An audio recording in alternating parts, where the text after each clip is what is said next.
Call the meeting to order with pledge to the flag. Just to turn you so you face it. Pledge allegiance to the flag of the United States of America, to the republic for which it stands, one nation, under God, indivisible, with liberty and justice for all. Any silence? Thank you.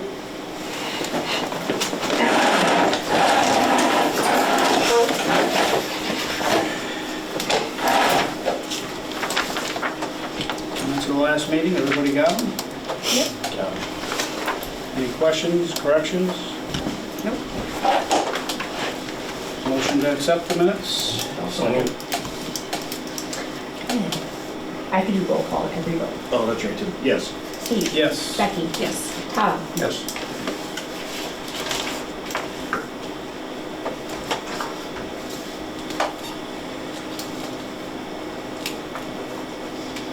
Treasurer's report. Everybody received the treasurer's report? Yes. Any questions, corrections? Notes? Nope. Motion to accept the treasurer's report? So moved. I'll second. Ed? Yes. Steve? Yes. Becky? Yes. Tom? Yes. Who did the first? Was that you? Tom and then your second. And then Thank you.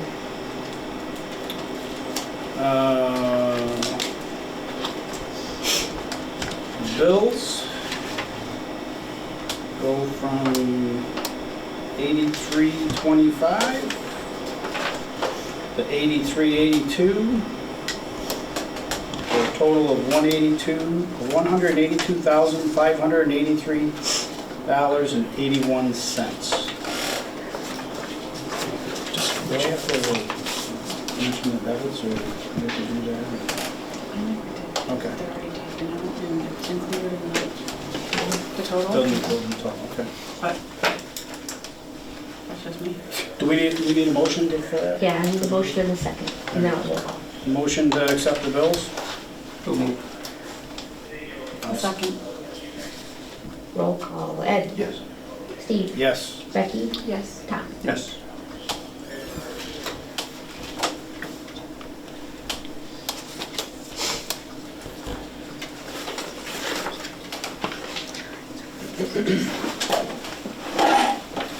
Just for future.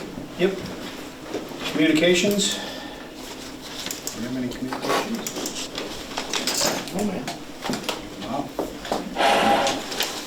Okay. Commissioners' reports.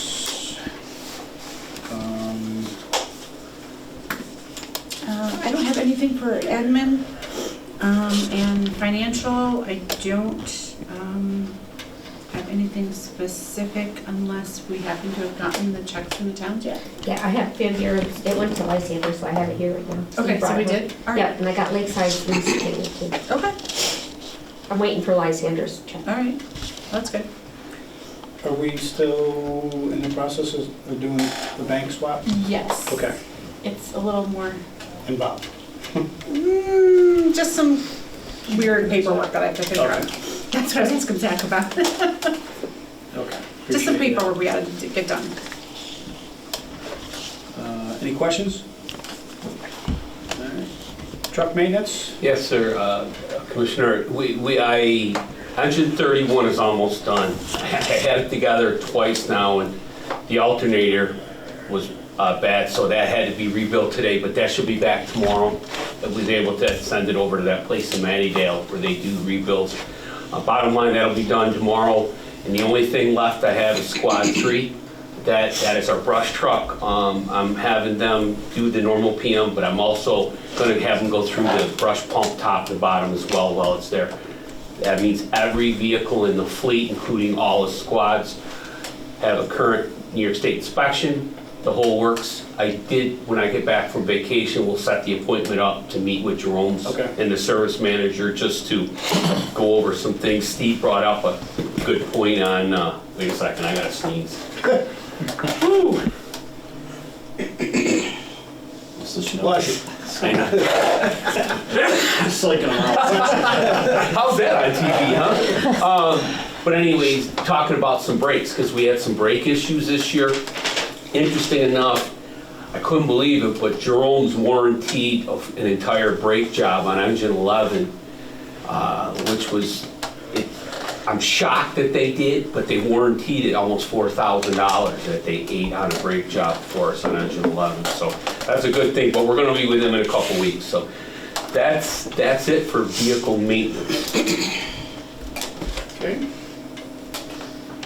Any questions? Maintenance? Just a question on 31. Yep. I looked at the report on the company that did the testing. Yep. I didn't think it was too bad. It wasn't like it wasn't. No. If we were able to correct everything during the PM, obviously there's an additional cost to it, but it was minuscule compared to what I was worried about. Believe it or not, that truck, you know, the delay has been anytime there's an issue, you can't just go to a Napa and get something, you gotta look for it, but we're still okay. Under my report, on the chief's report, I gotta talk about that, but we honestly, the ladder report for 31 and the truck We're pretty good. were overall not terrible, so we caught a break on that. One thing under administration I wanted to ask, and I'm not sure who to ask, but we can talk about it after, but I all of a sudden, all my emails from like you and any fire department emails are going to a Gmail account that I don't use. I don't know why, they stopped coming to my work email. And quick explanation, I have Microsoft Office on my home computer, and I have work Microsoft Office. And I got a new laptop at work, and they couldn't get the Office loaded because there was a conflict with my home office and the work office, so I had to create they said just create a Gmail account, put that on your home computer. So I did that. I had no intention of using it, but all of a sudden I stopped getting emails. That's why you're not responding.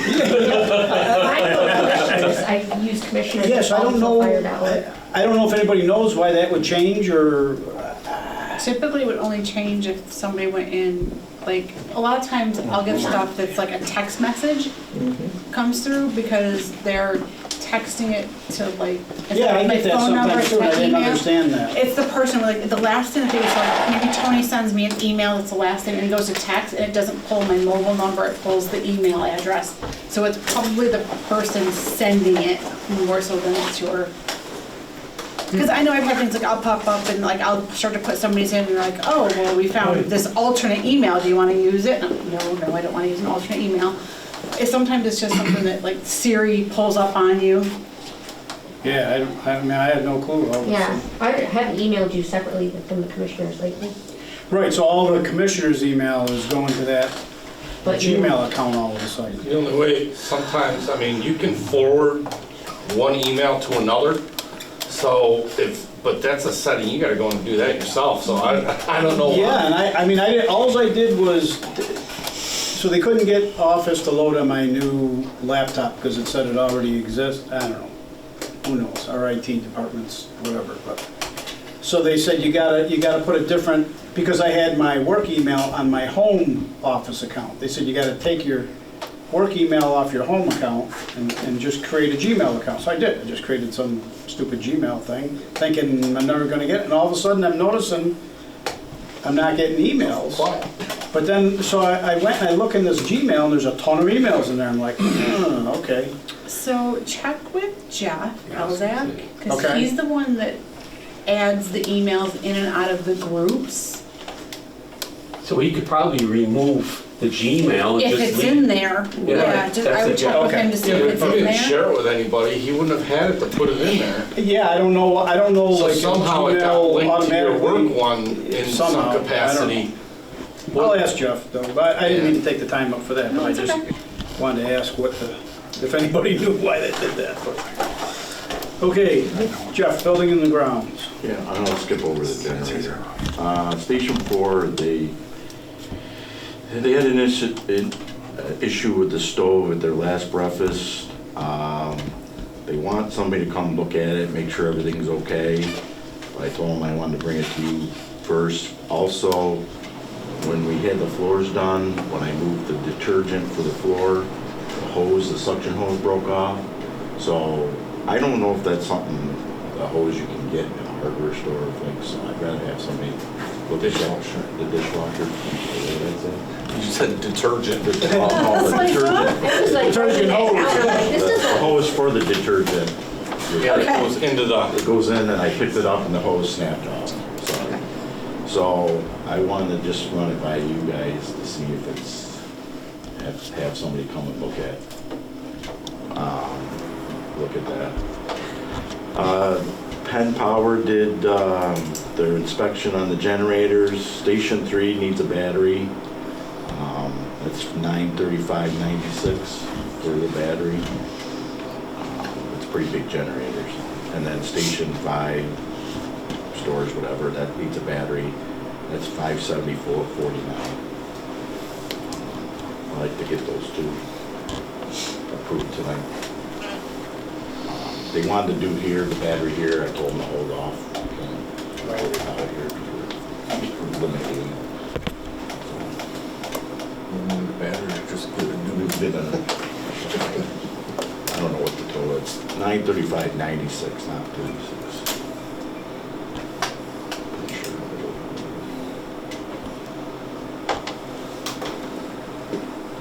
170585, right?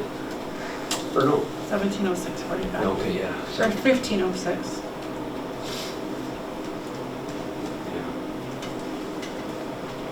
Yeah, $935.96. I'll make a motion to buy the batteries for the generators on Station 3 and Station 5 for a total of $1,506.45. I'll second. Ed, Yes. Steve, Yes. Becky, Yes. Tom. Yes. And I have no problem if you get somebody to come in and look at the appliances at Station 4. Yeah, makes sense. Gotta move fast, they got a breakfast coming up. Yeah, when's your next bro, Adrian? April? No, end of March, I think the 24th of March. Yeah. All right, I think that's all I have. Unless there's questions. You want to talk about the new generator or no? Did you want to, you just want to skip that for now? I guess Zach's got something that we gotta do on it. Yeah, so what you're gonna need is to have, unless you've already done this, Jeff, I don't know, but somebody's gonna have to look at it, let us know what specifically we need. So if it needs transfer switches, the pad needs addressed, any structural changes to the building if we need to, I don't know. We need to get all those details because all of that has to go into our actual bid documents that we send out. So once we have that information, and we have it, pass it along. Once we have that information and it's approved to actually put out the bid, we can draft bid documents. It'll be just like I think you got SCBA's not that long ago when you filled the bid documents for those, so it'll be just like that, 35 on pages long. Do we need to get them back out here? Well, Penn gave me an idea. Penn Power looked at it, gave me an idea just for budget purpose. And it was like 60,000 around there.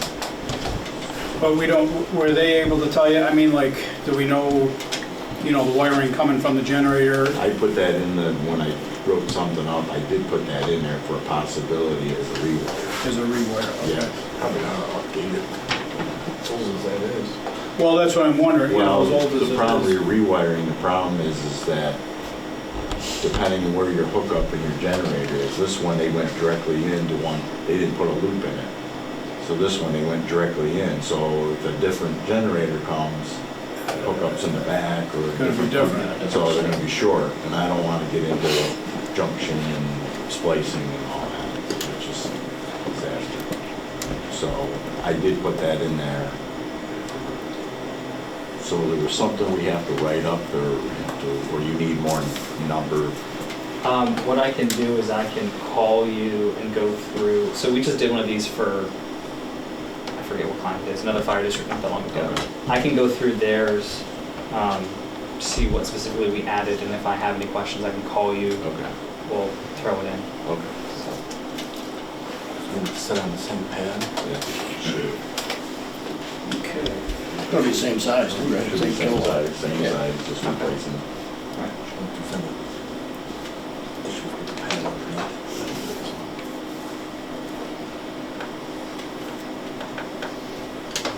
Did you all, as the commissioners, actually approve to change it out already? Because switched it? You did?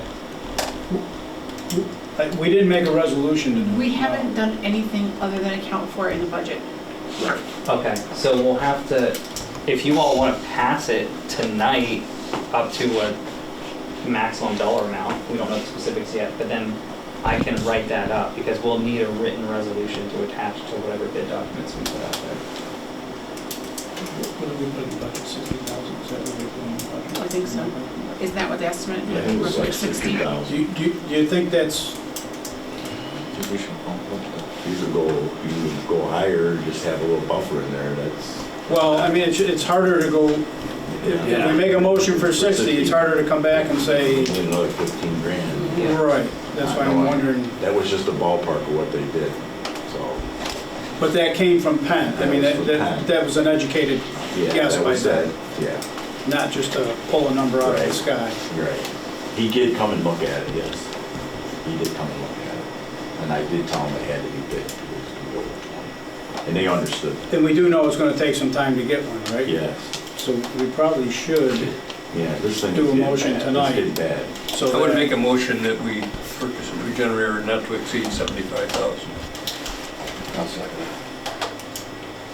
Ed, Yes. Steve, Yes. Becky, Yes. Tom. Yes. Way high, but we are. Yeah, just don't let them know we approved it for Yeah, 70. right. And we did it for 55.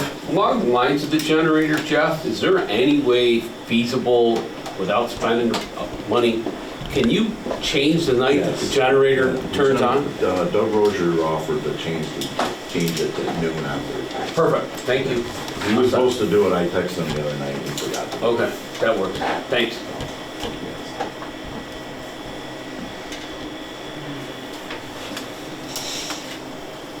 March 24th is Lysander's breakfast. Okay.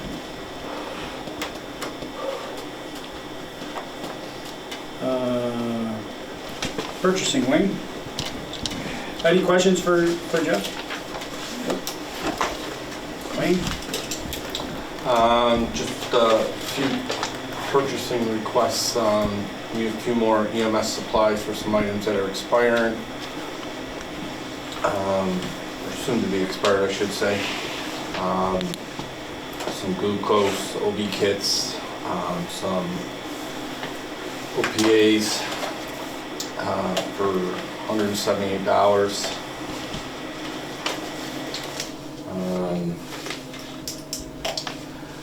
And I have 6 pieces of gear that I need to send out to get repairs. Estimated at $1,170, and then a calibrating gas for the 4 gas meters for $315.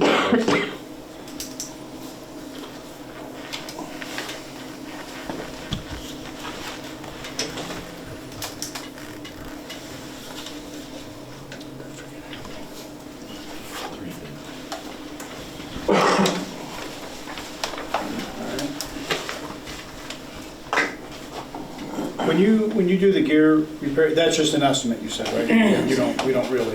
We don't send it out and get a quote and then. Right. Right. Okay. Yeah. Usually when I send it out, they give me a ballpark number and. Yeah, okay. So do we want to make a motion to get the medical supplies, the gear repairs, and the gas meters? calibrated? Is that it, you, Tom? Yeah. I'll second it. Ed, Yes. Steve, Yes. Becky, Yes. Tom. Okay, any questions for Wayne? Security and computers. Station 1 and Station 2 fire alarm monitoring. Yes. I was asked to look into, Station 1 and 2 were taken offline, so they're only local alarms a few years back, and I was asked to look into what it would cost to put them back online. And at this point, they would need to do some upgrades at both stations in order to do that. Station 1 would require a new fire alarm panel. The total estimated cost for the upgraded panels, $1,495, and then to put it back online would be a $40 charge each month for the 24/7 UL listed fire alarm monitoring through Doyle. That's for Station 1? Yes, that's for Station 1. Everything else is in line and current system would work, just have to change out the panel. Station 2 is a little more. Their system is a proprietary system and everything would have to be changed out. They have to change out the communicator, fire alarm control panel, the keypad and smoke detectors, and a notification device, horn strobe. For that at Station 2 would be $4,135 just to change out all of the equipment. And then tacked onto that would be $40 a month for 24/7 monitoring.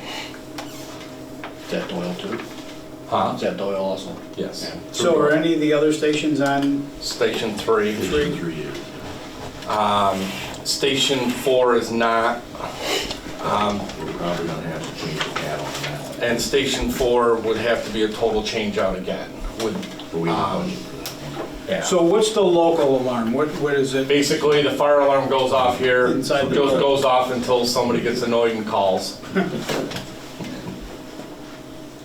And then somebody comes down and resets it. Unless they got smoke and fire showing. Then we reset it. You know, it was online and then it was taken off for whatever reason. But I was asked what it would take to That's what I was put them gonna back ask. online. You don't remember why we took it offline or? Previous commissioner did it. So I have a comment, if I may be able to. Station 4, due to the location of everything, by the time somebody discovered, we could have a local alarm there at 2 in the morning. Never was. Unless Adrian's up getting a drink in the middle of the night, nobody's gonna hear. So if anything, that's probably the station that should have the 24/7 monitoring. Because by the time they discover it, we're gonna have to replace the building When anyways. the guy looked at it last year for this budget, they said that they couldn't do anything with it specifically because of the Right. It's a proprietary system and that would be a total change out, everything. Maybe that'd be something to budget for next year then. But it, That's Cannot be overlooked. probably not a bad idea because that panel was probably when the building was built, Adrian. So it's 40 years old. Yeah, I would agree that that's something we should definitely budget for. you know, I mean, I could certainly, get a hold of, Doyle, have them look at it and, get pricing for when it comes around to budget time. When we get a little closer, I'll have them, look at it and see what it's gonna be. So, I'm not disputing, I'm not for or against, I'm just asking for discussion purposes. I mean, you can mull it over if you want. Well, I think Tony's got a very valid point because of the location of Station 4. That definitely, to me, should be online. What's everybody's feelings on? Well, Station 4 was online originally through 911, but 911 doesn't do that anymore. Right. So. Can I ask a question? Sorry. What does insurance require? That's exactly what I was going to use. Because all should be. if our stuff needs to be protected by a system, Yeah. and we don't have that requirement, we can't make any claims, and then we lose everything and have to pay out of pocket. There. Yeah, I don't know that there's a requirement. It probably affects your insurance if it's a local alarm or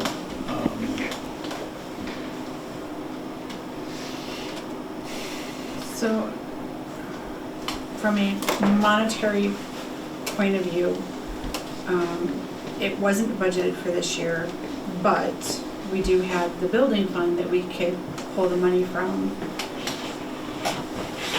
if we feel that this is something that we don't want to wait on. It could be a twofold if you want to go with Station 5 and put that, because supposedly there's a system there, but when the guy looked at it, he didn't really understand it. But that would need to totally gone right through and upgrade or whatever it needs. Station 5. 5. Because you do have the pickups there, the jet skis are there. You do A lot of money in there. A lot of money in there. That'd be So something. 4 and 5 would have to be. Yeah, I would have to get them out there to really look at it and get a good idea. Get a good quote. 4, he said it's gonna be a lot of work. And a lot of So, money. we ran into an issue, and I don't know if this was specific, we ran into an issue at Lakeside. When P&C Foods was there, they put an alarm panel in our firehouse, and if they had an alarm, it would set the siren off on the building. In exchange for that, we were hooked into their alarm system, so if something happened to the firehouse, it set the siren off. Didn't dial anything, right? Oh, it did dial. I take that back, because P&C's dialed in to 911. When P&C left, it just became a local thing. The code enforcement officer said we either had to have it hooked up to a system to dial, or we had to remove it. We couldn't have a local only, and I always thought that was bullcrap myself, but Doesn't make any sense. didn't make sense to me. But I mean, personally, I think for what we have invested, we should have them. I was just trying to see. I mean, I wasn't, like I said, I wasn't disputing. I was just trying to feel out what everybody's. It's feelings actually were. a bigger issue than just fixing one or two. Maybe ask them to go back and take a look at everything and come back with you, because I do believe the building fund, that's why it's there. That's why it's there. It's gonna take us a minute. You got, what, 30 days to move it or something? I don't know how, you can't remember, but this is pretty important, actually. I don't know, I certainly didn't know we didn't budget it, but that's what the building fund's for. Well, Station 2 is $4,100, and that's not everything, but almost everything, right? Yeah, pretty much. So we would probably expect Station 4 and 5 to be maybe a little bit more than that. I don't know what's going to be until 5. around 20 grand for everything. Well, 5 is small enough. I mean, You only need- just maybe just putting a new panel in and running a few, alarm heads.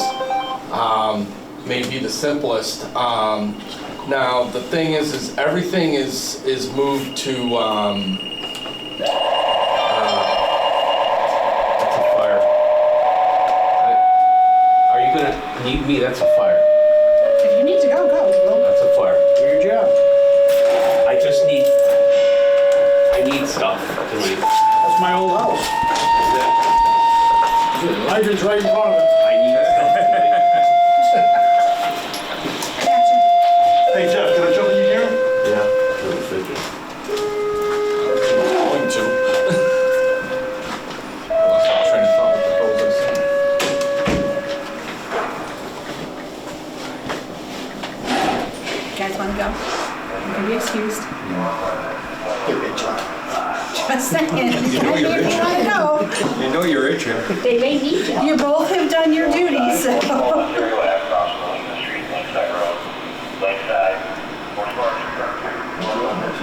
Hold up. I mean, I think Station 5 will actually be fairly simple. I mean, you only have the 2 bay areas. Well, do you think there's an advantage, so we have building fund money? Yes. Do you think there's an advantage going back to them and say, we want you to look at all of them? I mean, is it possible to get a better, I don't know if they'll give us a better price. I mean, I could certainly ask them. I mean, I was gonna say, you know, if you want me to have them look at that, I could certainly do that. You know, I'd like to, you know, start working on getting this stuff. I mean, obviously, they're not gonna have it on the shelf. Station 3 is monitored. Doyle is a third-party monitor. The company that actually installed the fire alarms, fire sprinkler system at Station 3 actually has the monitoring contract through Doyle. Even though if you have an issue, fire alarm goes off, you get a call by Doyle. You know, but it's through the company that actually, David Salmer. okay, so now you're confusing the hell out of me. That's 2 extra phone calls. We're confused too. Yeah. So, Which I wouldn't complain because, I mean, it's, I wouldn't complain. did they say it's a fire? Did they say it was a fire? So, this station and Station 2 would then be going through Doyle? Yes, directly. And 2 would go through Doyle after it goes through? Station 3. Yeah, Station 3 goes through Doyle, but it's under a third-party contract. And they never billed us, they gave us a year. Right, I remember we talked about that. Okay, so we don't, it's monitored? Yes. We get notified, we Right. don't have to do anything with that today?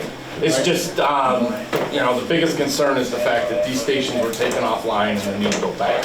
Well, I would make a motion that we do what needs to be done for 2 and 1 and get a formal quote for 4 and 5. All right. Yeah, target. I'll dig into that and maybe, you know, maybe they'll cut us a break and give us a deal, you know, but I mean, I do know that Station 4, he did say it was gonna be quite a bit of work.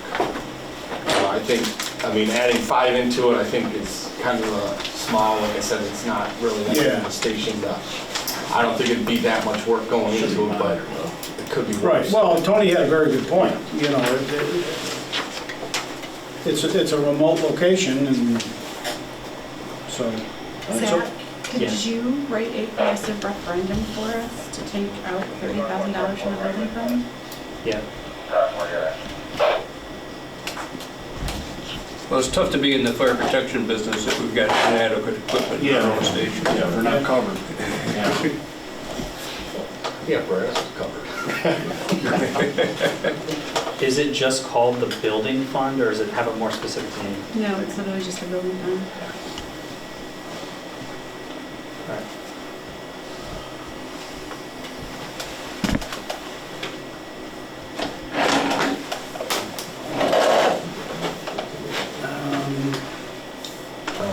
I just called, So I know it's not on here, but just to give you guys an update, because we talked about this last month, the 2 mini computers that we got for Station 3 are now installed and the 2 TV monitors are up and running.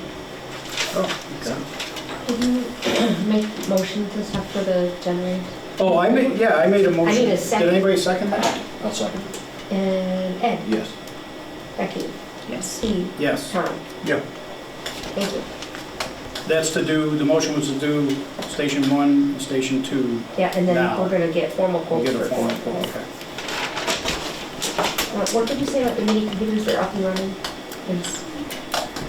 And the So- TVs?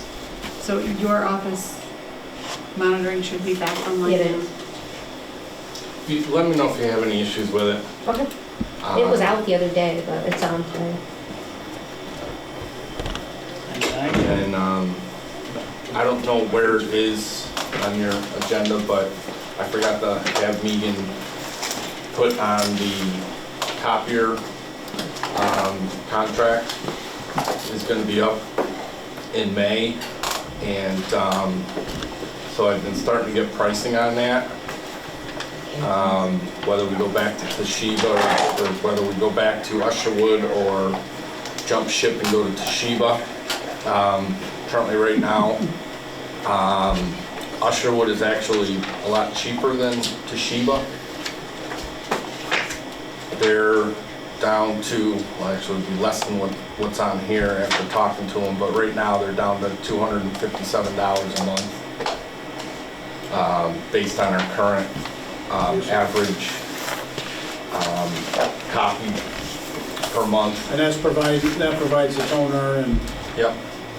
It provides the toner, maintenance, and I also talked to him about changing it where they do the automatic reading so that we don't have to do it every month. And when the toner gets low, we don't have to order it, they automatically send it. So it just makes the cycle a whole lot easier, and that way, you know, me and I aren't jumping around trying to get what we need outside of changing toner when we have to. Is there just the one? Usherwood does. Is there just the one copier? No, there's 5 copiers. Okay, that's what I was gonna, there's one in each station. 6 copiers. Yeah, each station has it in the radio room, and then there's the big copier upstairs in the hallway here, and then one in Megan's office. So, Toshiba's not too far behind. Theirs was at $294 a month, and that's a 63-month lease. But he says that he would revisit it again April 1st. He says it goes up quarterly. They get new updated pricing quarterly. But right now, Usherwood was actually going to revise my proposal, and it's actually going to be less than what he gave me. And at that point, they would pick up all the old printers, send them back, and then we would get all new printers. Which is, it's at the end of the lease, it's automatic. If we stay with Usherwood, they pay for the shipping back. Well, it's probably built into the cost, but if we jump ship and went to Toshiba, we would have to pay to ship that stuff back to the wherever the main or leasing company. In the dollar amounts, that's the flat monthly fee for Yes. all the copies. Yes. That's the flat fee. Now, if you go over your monthly counts, obviously it would be more. It's like, I don't know, 1.3 cents per black and white copy, any that you go over, which, I mean, if you go over, you know, 1,000, I mean, we're talking a couple dollars versus, Thank you. you know, color copies, obviously you pay for those monthly. However many you use, which we haven't been using a lot lately. We only print color when we need to. So, I mean, that count's usually been pretty low. So, but on average, yeah, if you go straight through, you know, it should be right around that dollar amount. Have we had any issues with Usherwood? Has there been any issues? We've had a few, you know, but I think we kind of worked them out. I mean, the last contract, you know, they kind of, after a year, you know, really bumped up the cost, our monthly cost, and they just says it was just, you know, the nature of what it was, which quite honestly, I don't think they should have, but it's part of the contract. So, but I don't think we've ever had any issues where they haven't come out and done any service when we needed them. These copiers here, quite honestly, you know, a lot of them are starting to have a lot of issues. I know the one that you have is jamming all the time. The one at Station 3 in the radio room is jamming. How long is the lease for? How long have we had the? 63 months. 63 months? Yeah. So we're just over 5. Usually they're 60-month lease. So, You're never to change them out anyways. Yeah. yeah, you know, that's the whole point of the lease is every 5 years you get new ones. Get And things freshened up. So I would think we would just stay with Usherwood. Yeah. They've been good to us, we haven't had any yeah, problems. I mean, otherwise what's going to happen is you're going to have to, and the shipping for sending out the all the printers back, because they will charge you monthly until you send them back. It's going to be roughly ballpark between $800 and $900. Damn. So are you looking for a motion tonight to do that? I'm just bringing it up. The only thing I was gonna say, I mean, the lease is up May. First or second week in May, I don't know the exact date, I'd have to look it up, but, the only thing is, we would probably want to no later than the end of March, because they're telling me it's gonna take 4 to 6 weeks to get new copiers. Well, I mean, I mean, if you're good with it, you know, I'll talk to them and, you know, get the final revised pricing. why don't you do that, bring that back to us next month, And then we can, you know, go forward with it, and they'll basically order the new copiers, and when they come in, they'll switch them out. okay, thank you. We purchased 10 computers this year, right? Is that what we did, 10? Was one of them for Station 4? Yes. So they're asking, when they get the new computer, if, I'm assuming we're gonna, the old stuff is basically junk, I'm assuming we're gonna market or make it surplus equipment. They're looking to see if they could get one, apparently they got 2, I think. One or both of them, if we wiped all our stuff off. They just want to be able to use it to go to the web or maybe put. That's the problem. They're all Windows 8. And Windows 8 is not supported anymore. That's why we're getting rid of them, because they're a security risk. So if they're on our network, they're gonna get breached, and you're gonna have that problem. It's the Wi-Fi's our network, that's the Yes. problem. Okay. I mean, if they wanna get their own network, Yep, I got you. Nope, that makes sense. yeah, that's the whole reason why we're updating and getting rid of them all, because they're a huge security risk. Sorry guys, excuse me a second. Hey, what's that? Oh, So to answer your question, I don't think I would recommend it, but No, now that you're, yeah, I forgot, that's why we were getting rid of them.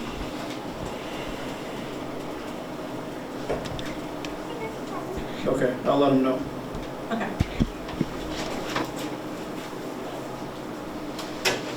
Tony's on his way back. He said, please skip over that section until he gets back to talk about it. Okay. should have told me to deny them. The other thing on computers that they asked about, and I'm not sure,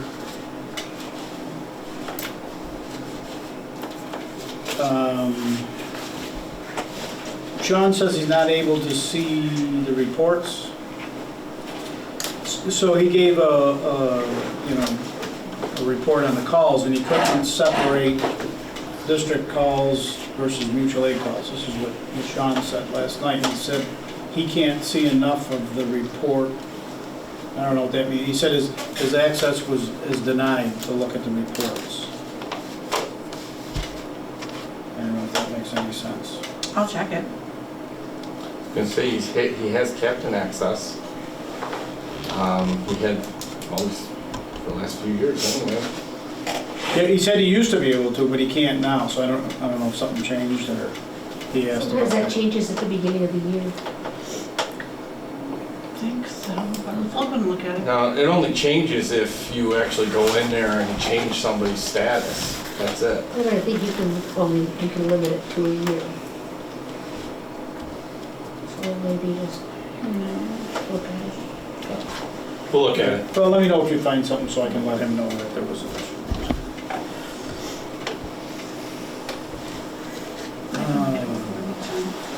What's that? I can look at it before we leave tonight. Okay. Safety. Tom? No? I have nothing. We're working on our PESH requirements, making sure everybody stays compliant with what we need to come up with, so. No injuries reported to me lately, so.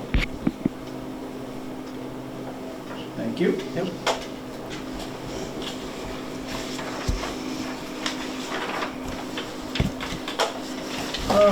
Nominations and resignations of members. Resignations, Ballsville, Daniel Clark. Lysander, none. New members, Baldwinsville, none. Lysander, none. No updates or status changes.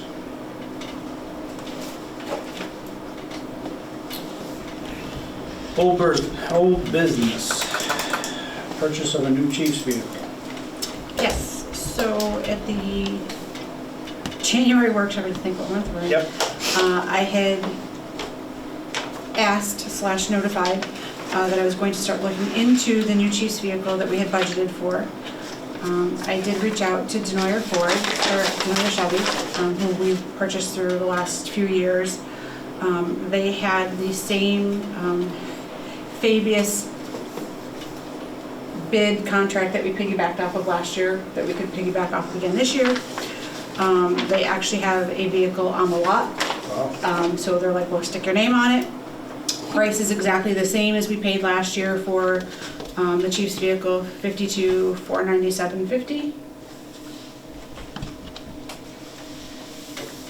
So with your permission, I would like to purchase the new chief's vehicle for that dollar amount. So move. Second. Ed, Yes. Yes. Steve, Becky, Yes. Tom. Yes. All right, I'll be picking it up Friday. Wow. So like, we got it, just let us know when you want to come get it. I will say, just, because I did reach out to Tony. No, I let gotta him know. register first. He did contact A&M Graphics to get a quote for the striping in the Northwest Fire District, which is gonna look exactly like his current vehicle. That is $799, so just be aware that that's going to be coming. And then here's kind of the bigger one. So when we budgeted for $70,000, which is what we used as a benchmark from last year when we bought the chief's vehicle. However, with the chiefs looking at different options for the lighting packages and the box that they are looking for, Right. the lighting package and the box together is a quoted price of $25,296.47, which is over what we budgeted. Yeah. What was that for? That's for the lighting on the chief's vehicle and the box in the back, the custom-made box in the back. It was about 7,800 over when we had the striping and Yeah. So I'm not sure whether. 67. Yes. Yeah. So I'm not sure what we want to do, if we want to tell them they need to back off the lighting package. I think I don't know all of what's in it, I'll be honest. I mean, I have the light bar, grill lights, fog lights, headlights, tail lights, rear hatch lights, rear cargo lights, rear window lights. Siren light controller with speakers. I don't know if that's something we need them to re-evaluate, because I know when Tony was showing me his, it's all the same stuff as what he's got. it's exactly what he has, Yeah. yes. I just think there's some things in there that I think are maybe a little bit unnecessary. Like, I don't know if anyone's ever heard his vehicle. Yeah. Yeah. Like, Over it the will top. call for maydays, and like, which I understand, but do we need all of that? I don't know. So well, he's gonna be back here in a minute. we can We can talk to him about that. talk to him about it. And does that tell you, like, what the lighting packages and what the box is? I know you said it was $25,296 together, but does it separate? The box is on the front page. So the rear cargo portion is, Tony thinks it's 6,500. It's in here somewhere. I did see it. 6467 for the box. 6467 for the box.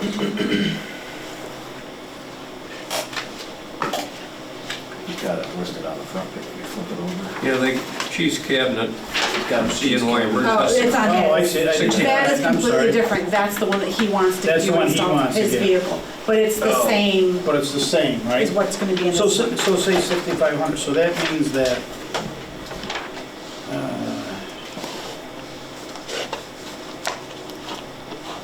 So yeah, so the box, 18,000 is Pretty in the much. lighting. yeah. Yeah. I would think we could trim that down. That's a hefty price tag for a lighting package. Yeah. For a cheese car. And we only, at this point, if we keep the rotation, we're only keeping them for 5 years. Right. And at the 5-year mark, Rotate. we're turning it over, we're selling it. That was the other thing that I know he'd mentioned, and I don't want to like belittle it, but this box that he wants, and this custom box that he wants in the back, well, can we repurpose it to the new vehicle rather than Well, purchasing another? Like, I know the one thing he did say about that box was, I don't know about taking it out of that vehicle and putting in another vehicle, but he said if we repurpose that vehicle for something other than the chief's vehicle, the box work. You know, the box can work for more than what he wants. If I probably shouldn't be speaking for him. which I He do did recall say him that. saying that, but I guess my point is, we don't, at least in the past, the old chief vehicle goes to the M vehicle, we sell the M vehicle. Okay. So it's a continued rotation, so we don't keep them. So are we going to spend $6,500 every year to buy a box to sell it in 5 years? We got 3 of them sitting in stores right now that we took out of vehicles. I know the old ones. Worked fine. It's just something that we as the board need to consider whether or not that's a fiscal. Well, these new ones block the smoke from the front. That's the purpose of it. What does it do? It keeps the smoke in the back and not, off the turn off gas. The off gas. Is that right? Yeah. So it's safe. So to say. So anyway, it's Good selling not, point. it's not something we have to determine tonight. We can certainly talk to him about it when he comes back, but I just want you guys to be aware that's what has been quoted for. Or that's the quote that Tony got. Well, you did your part in getting us the vehicle for the same price, so now he's got to do his part. to Trim the fat a shave little. the fat. The good news is you're getting a new chief's vehicle. The bad news is it's going to be a little different. All right. Only one lighter jacket. Happened to the old gumballs, right? All right.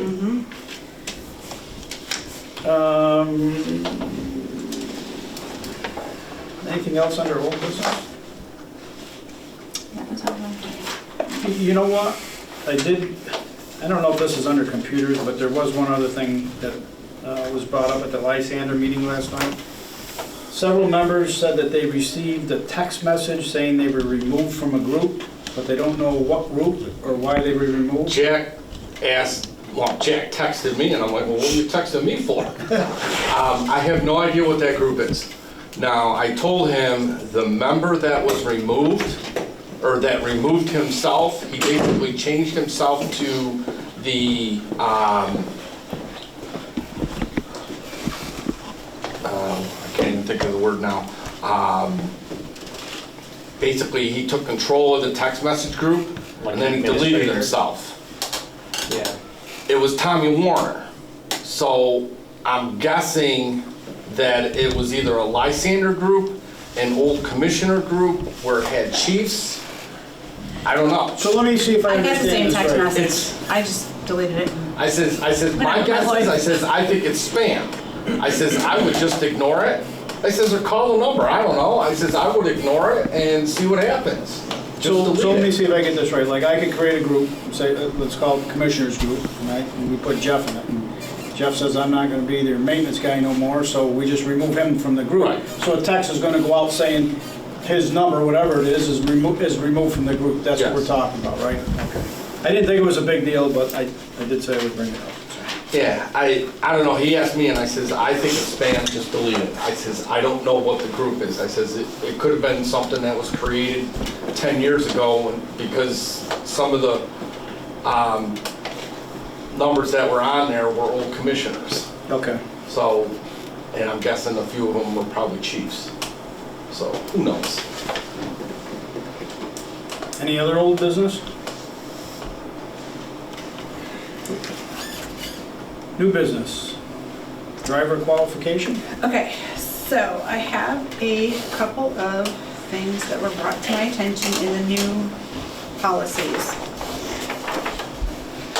I just wanted to bring them to the board's attention so we could have a discussion over them and decide what you wanted to do with them.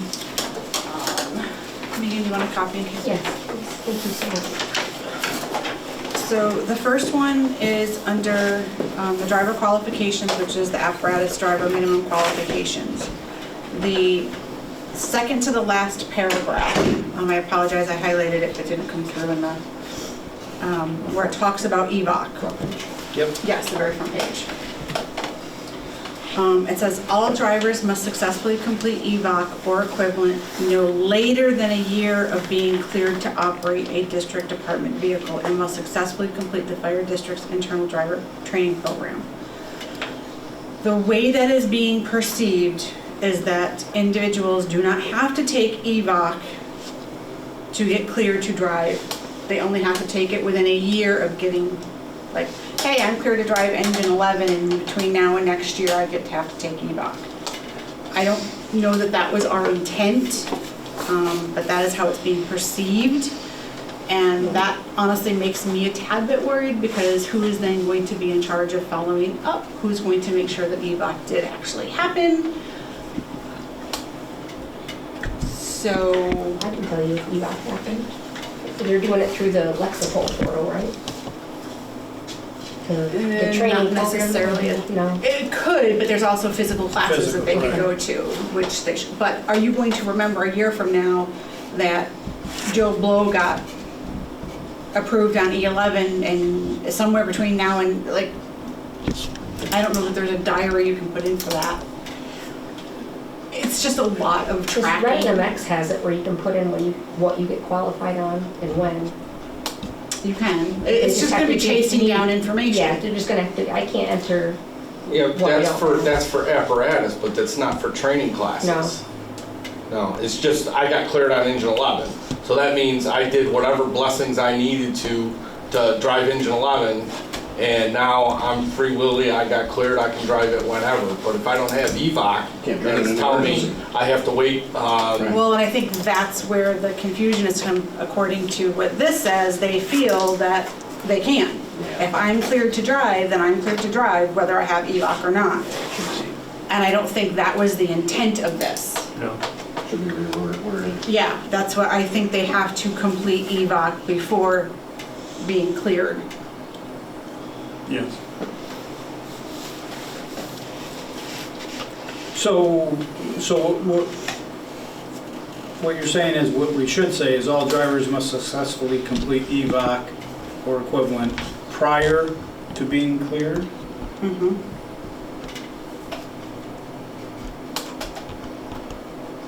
They can train and everything and get to the point, right? Would you agree, would that be a fair statement? They can train and, okay, you're cleared for 11, you gotta complete your EVOC before you're allowed to drive.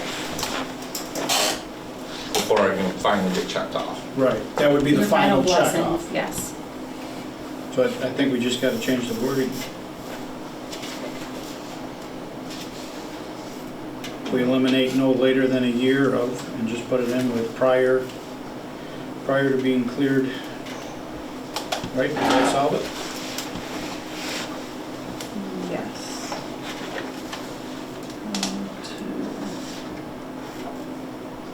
How's that going to work with individuals that currently do not have EVOC and that have been cleared? We have that many, I think? There's been a handful. Well, those would be easier to track, right? I mean, it's kind of hard to force somebody that's already Yeah, you can't been go back. cleared to say, well, you're no longer cleared, right? But I don't know what that number is. I'm assuming it's a smaller number. It would be easier to track and say, okay, these are the 6 people that have been cleared but don't have EVOC. We gotta get them into EVOC. Is EVOC still offered regularly? Yeah, I think ESUP still has it. Okay, that's what I thought. They were the ones doing that. All right, so I'm going to make a motion that we update the apparatus driver minimum qualifications to read all drivers must successfully complete EVOC or the equivalent prior to being cleared to operate the district or department vehicle and must successfully complete the fire district's internal driver training program. Okay. Second. Ed, Yes. Steve, Yes. Becky, Yes. Tom. Yes.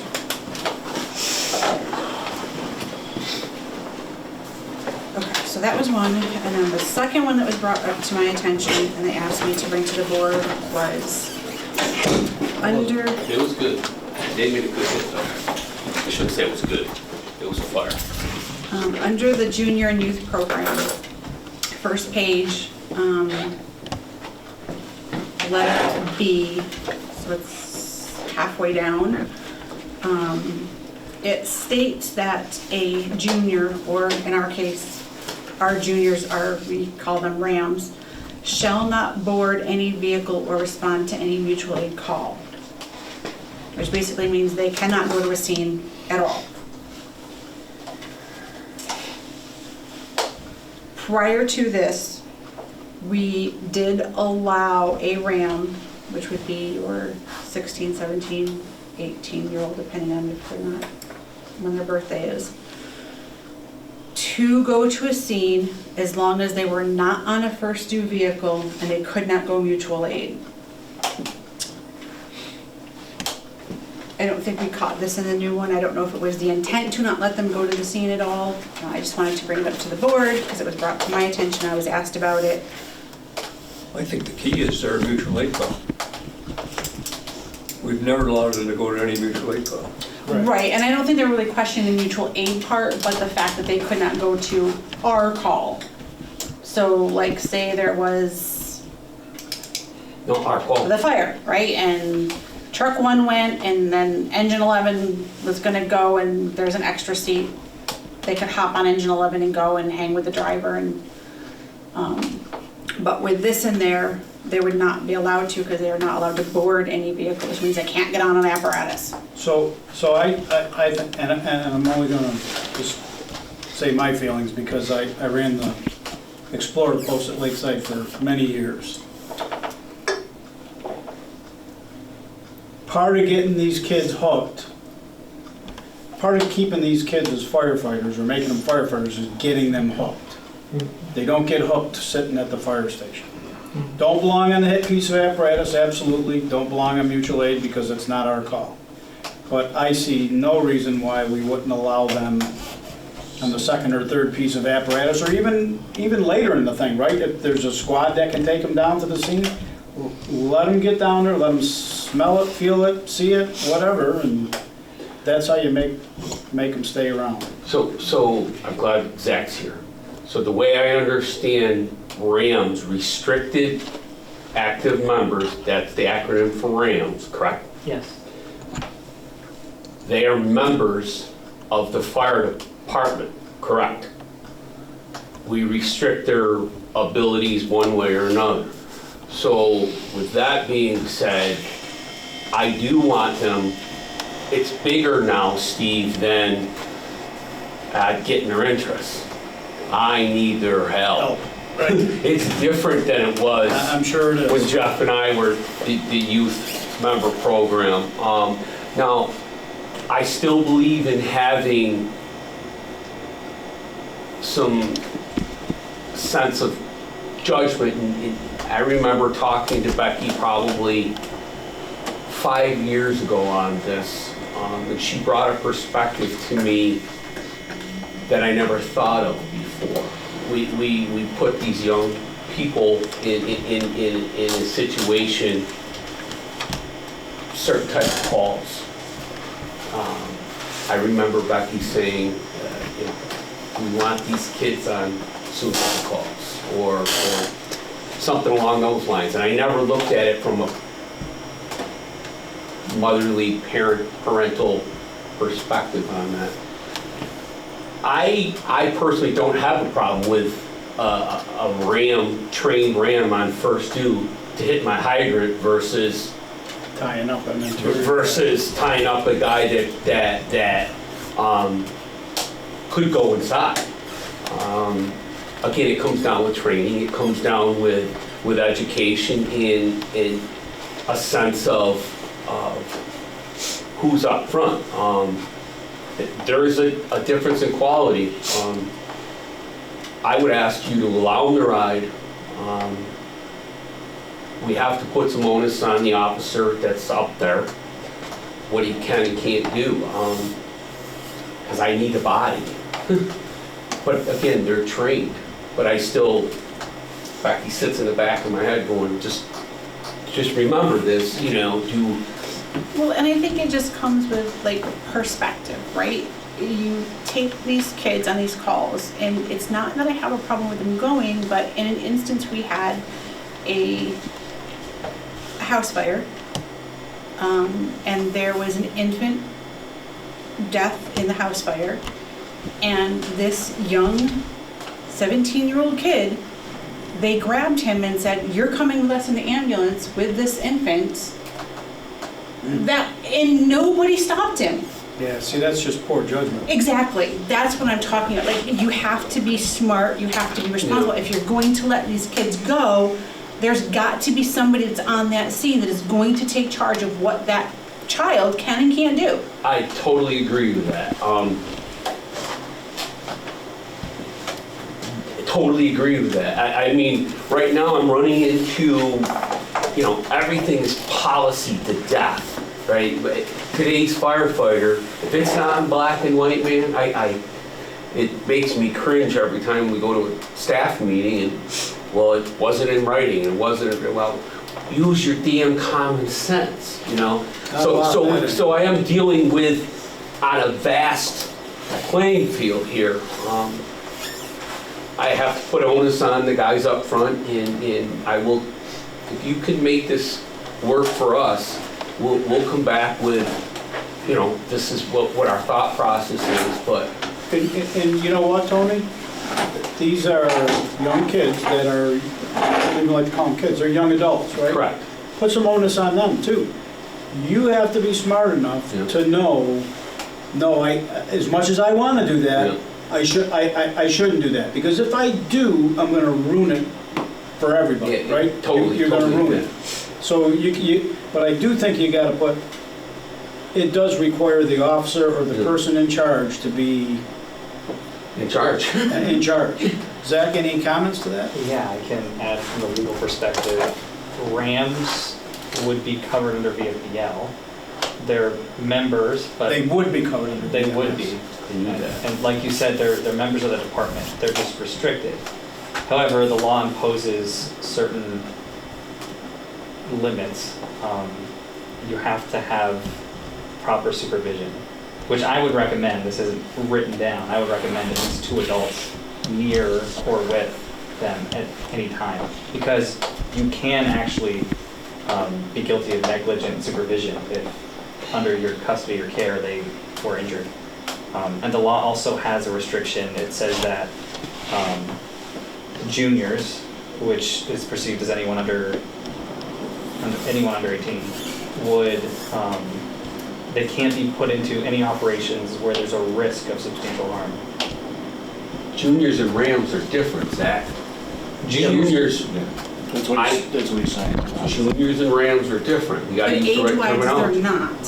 What? Juniors and Rams, when I say juniors, I'm speaking about Rams. Because there's a difference between that and a youth program participant, which would be somebody who can't be involved in operations at all. So Rams, they can perform operations, but not when there's a risk of substantial harm. So the key word there is substantial harm. It's not a substantial risk of harm, it's a risk, any risk of substantial harm. So I would say under no circumstance should they ever go interior, at the very least. No, that's not. Okay, I think we're reading more into this. They're talking specifically about a mutual aid call. Okay, the history on that. They're not talking, this is not just a mutual aid call. This is responding to our calls. That's not what it says. B, shall not board any vehicle or respond to any mutual aid call. Right, shall not board any vehicle. Right. Or go on a mutual aid call, which means they cannot get on our vehicles. Just so you're separating it. I'm just looking at mutual aid call. I think that's a literary interpretation there, because you can see it either way. Yeah, you could. Well, and they're reading it as they cannot get on a vehicle. Right. Sorry.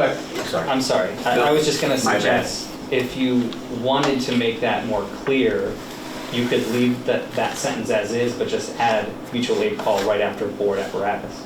So then it'll say board apparatus for mutual aid call and. Shall not board any vehicle or shall not board any vehicle, That is responding to a mutual aid call. shall not board any vehicle responding to Usually. any mutual aid call.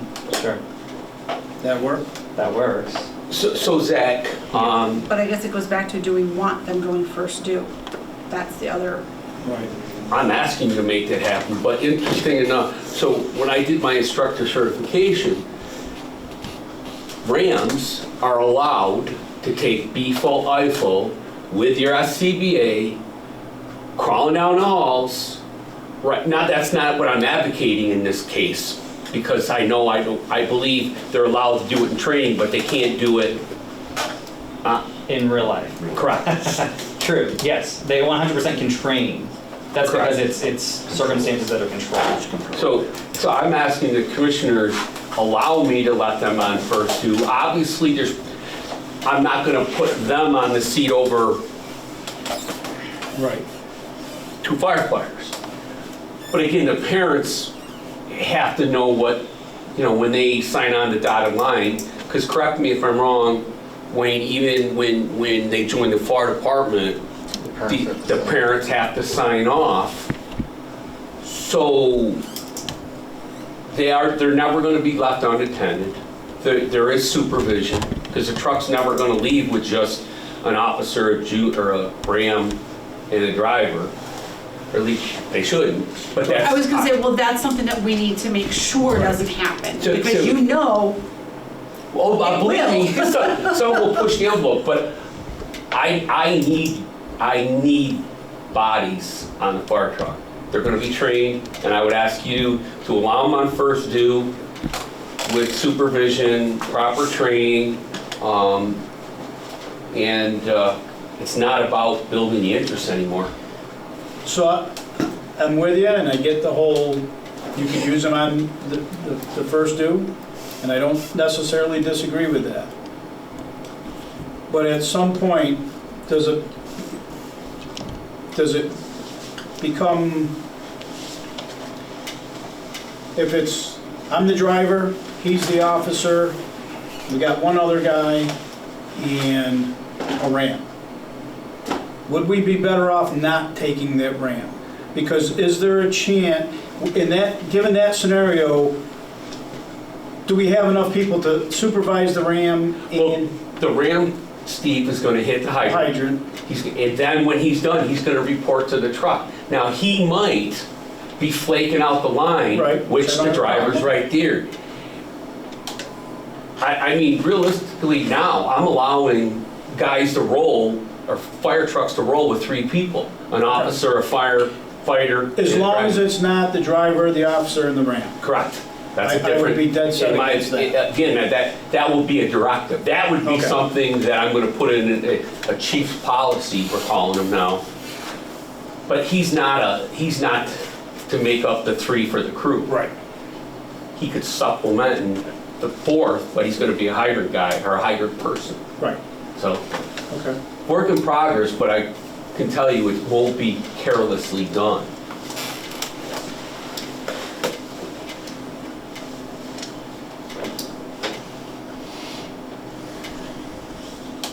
So I think if we just change that to read, shall not board any vehicle responding to any mutual aid call. That takes care of this problem, right? We need you and your officers To manage the program. to manage the program, right? To not put us in danger. Correct. Is that fair enough? I mean, does that make sense to everybody? Yep. Are we all in agreement with that? I mean, is that kosher with you? Since you're the one that's gonna be with us in court? All right. We can change that. Make a motion I'll make a motion. motion by Ed, I'll second it. Ed? Yes. Steve? Yes. Becky? yes. Tom? Yes. Yeah, we're getting the hang of this roll call, you Yes, know? we have. Okay. Any other new business before we move to Tony?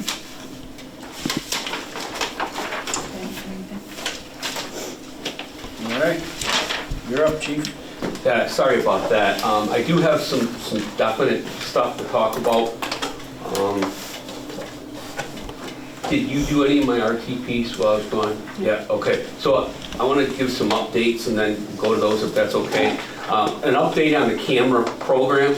We finally got a contact name and number that we're going to be setting up a camera demo. And just some cliff notes real quick on that. The cameras were less money than I thought. They're about $500 a piece, but there is a monthly fee like Steve you had mentioned. Once we get the demo date set, I would love you guys to join the demo, to check it out.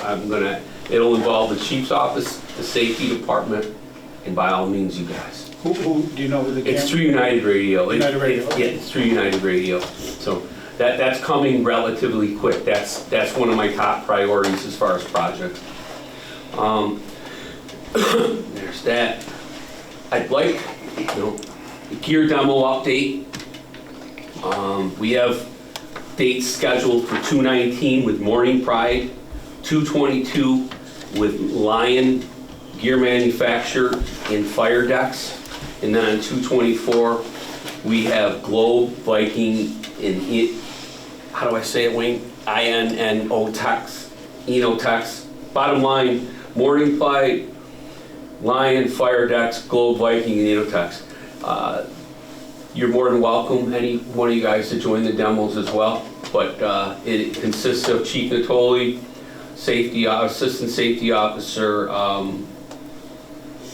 Nick Catalino, Casey Vanwater, and Wayne is the district representative. Okay, so that's good news. That's happening soon. Sean, did you cover your accountability tags under your safety stuff? No, I did not bring that up, but you can if you want, or I can. Yeah, I got it. So I instructed Sean, as you know, and you guys approved in January, $150 for me to get new tags over at Namie's. Well, the bill actually came in at $153 for that, but also I instructed Sean to finish the project. I sent him to Village Hardware to buy $148.48 of the material to finish it. So unfortunately, I'm asking, basically there's a difference of $151.48, $151.48 to finish the entire project. That was the difference. That includes the tags, the miscellaneous hardware for every truck and every chief officer. Everything says Northwest Fire District. We had some that wrong engine names, Baldwinsville Fire Department, blah, blah, blah, blah, blah. So I guess I'm asking for the difference of $151.48 for that project. And on the snowmobile sled project, you approved $122 for me for miscellaneous straps and hardware.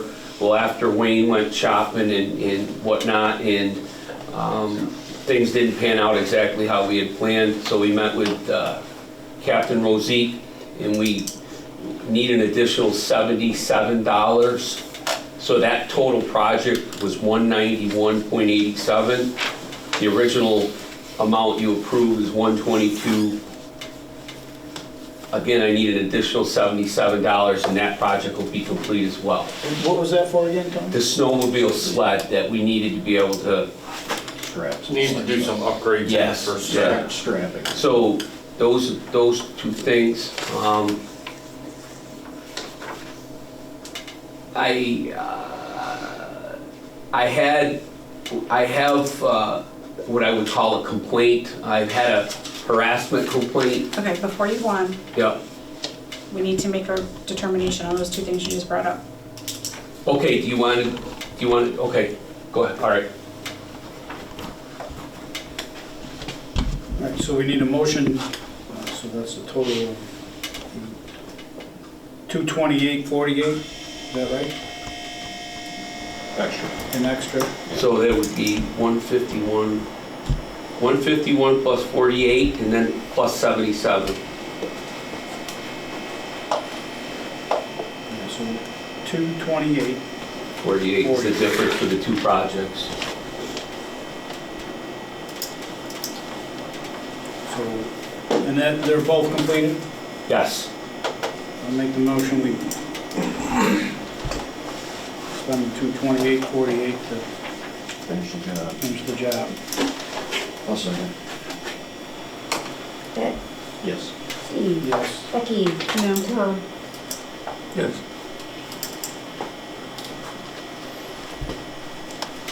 Becky, did you say yes or no? She said I said no. You heard her right. And I'm only saying no because you guys gotta stop spending money before it's approved. Duly noted.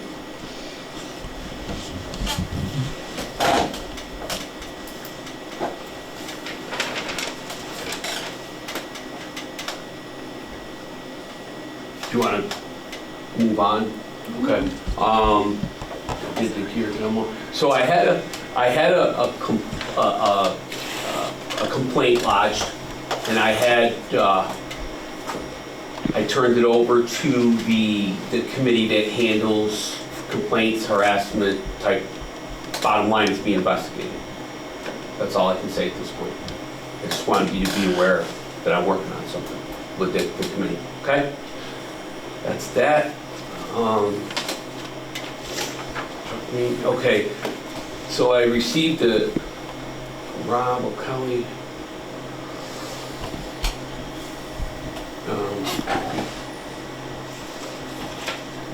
Do you guys, I believe this was talked about before, but I didn't know, so I had to ask.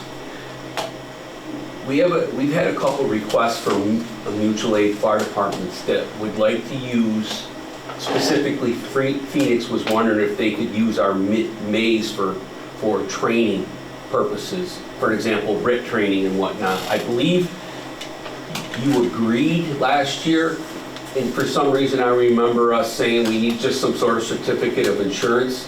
Is that still the case? Are you guys okay with that? The police, you didn't we? It was the police, but that was wound up being a private firm. This is another fire department. Yeah, I think we did require. Yeah, I think we just required a certificate We of someplace else liability. would require. As long as it fits with our schedule, is that okay to still allow this? Okay, I kind of thought that, but I didn't want to. As long as you have the certificate beforehand, Got it. please. Yep, that's it. Okay, so, I guess, can we go to the RTPs now? I guess you guys take it from there. If you got any questions for me?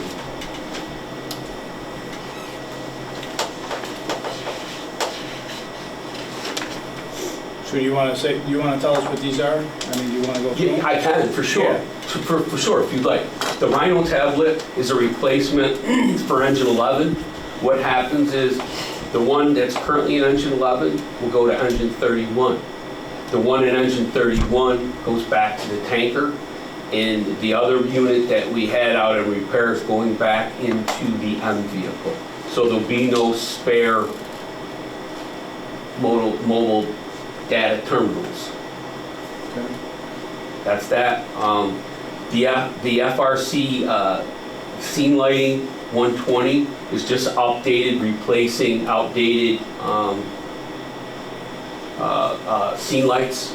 That's what that is. The 4 FRC Spectra, these are LED lights using the Milwaukee battery platform that we are standardized on, so we won't have different batteries.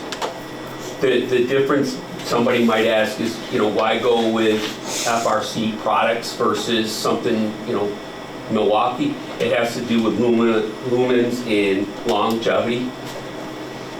Then the Storz fittings. The Storz fittings are for engine 21, for station 2. The 2-way ball valves are, I can't remember. That's fine, that's pretty self-explanatory. Yeah, okay. One of the things that's, what I would say, out of the norm that I had mentioned last week with I've charged Chief Natoli with staffing, and he came up with an idea that I wanted to share with you to work with a marketing firm. Chief, can you pass that around to the commissioners? That they're making higher end brochures. If you scroll up on the screen, Becky, that'll show you different things. Yeah. I kind of Okay. took a peek at it. Higher end brochures, some pull-up banners, tablecloth that'll have both the fire companies and the district logo on it. We can get it out on social media. It's $1,555. It's something we haven't done before as far as the district level. We've kind of banked on Baldwinsville handling it. With that being said, I took a little bit of ownership with the chief's office on this. It's a little bit out of the box thinking, but this would help us with bump-ins. This will help us across the board.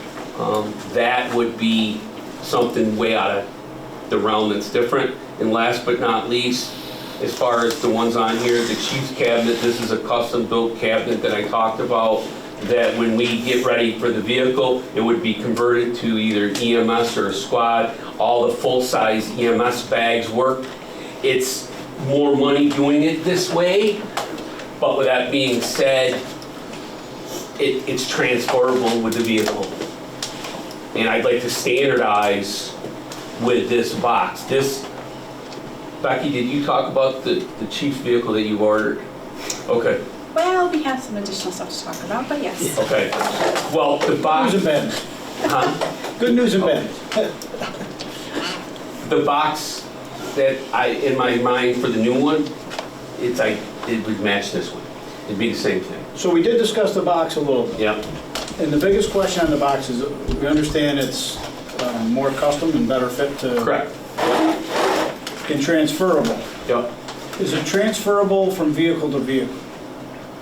If you stay within the Tahoe. Yeah. So if you were to stay within the Tahoe, but my vision is that box would stay with the vehicle as it gets transferred. For example, right now, we're selling a Chief's car. We're selling a Chief's car, or right now we have 4 Chief's cars and we have the 5th vehicles that's a spare. Right now it's the 4. So when you sell one of your next vehicles, that box would go with that vehicle. There's not going to be but with this one and the next new one, if we decide to, because we have some thought processes. I don't know if, for example, when we replace Station 4's big F550, I think realistically that could be a Tahoe for an EMS vehicle with the box, as long as the equipment is mounted properly and safe. It would be turnkey. So the answer is yes, that box could come out and go into the next Tahoe if that's what we wanted to do. But part of when we resold, what you sell the last vehicle for, 22 something. I don't know if there's going to be value pulling a box out or not. And I know you ordered me or us a new Tahoe now to match this. 2 years down the road, I don't know if you'll decide to go to pickups. So I could order a generic box that could bolt in there for $4,000. We could do that. We could do that, but bags aren't going to fit properly the way this was designed. And am I going down the right road here? Why so much money versus something else? Well, we just want to make sure that, because the time period, we said 5 years, right? Yep. Yep. It's a lot of money to spend for 5 years. Correct. And then get rid of. In my mind, this Tahoe that you bought last year, we're going to have for 5 years, for sure. But I'm not convinced that it's not going to be a squad or EMS vehicle. That's where I'm going with this. That's why I spent the extra time and money to design the box.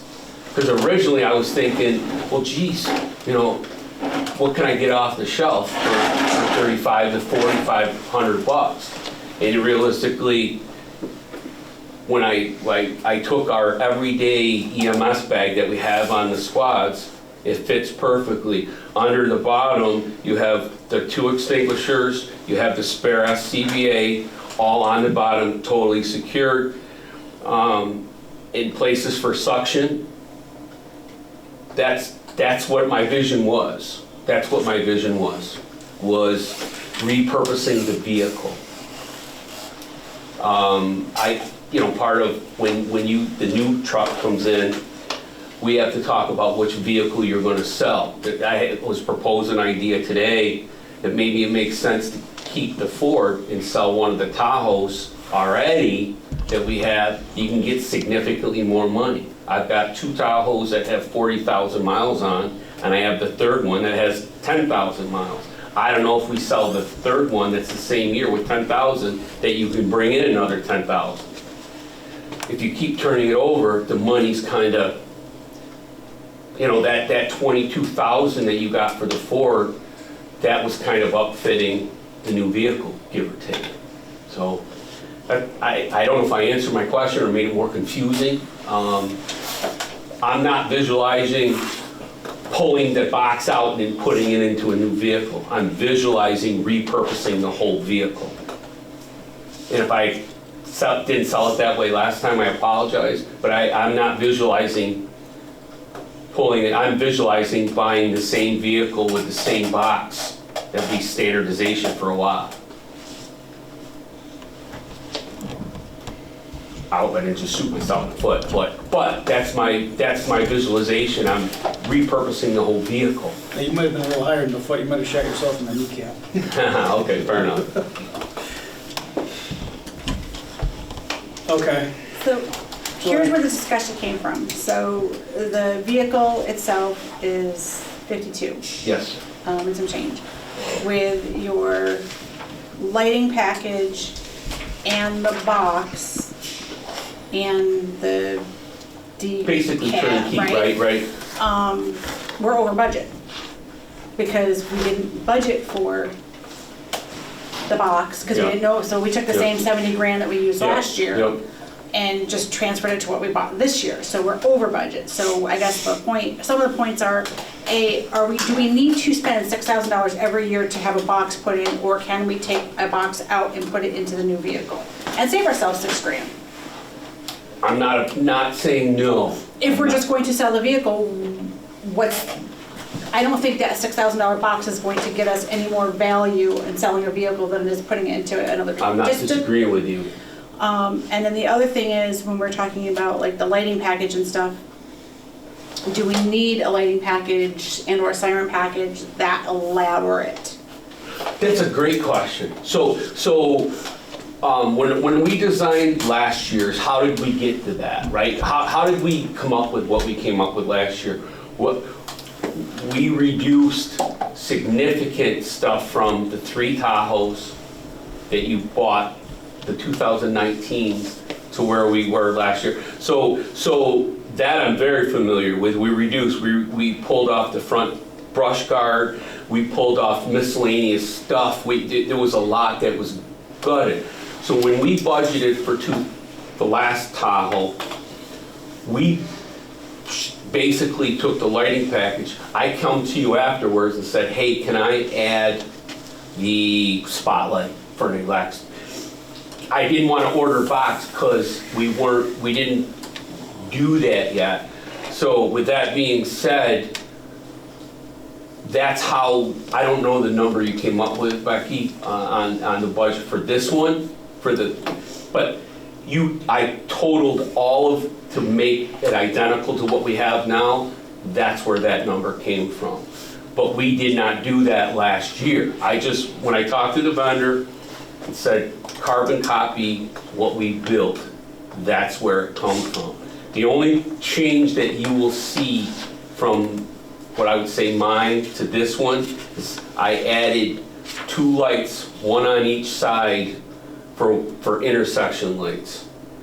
That's it. So that's where we come from when you talk about elaborate. We actually reduced compared to the 3. Unfortunately, the cost of everything is just, and I don't know where you want to, I don't know where to cut. We're $7,800 over what we bought. Yeah, and 65 of that is the box. But if you remove the box, then go take a look at mine. Right now, everything is in the back, set on the floor, not secure at all.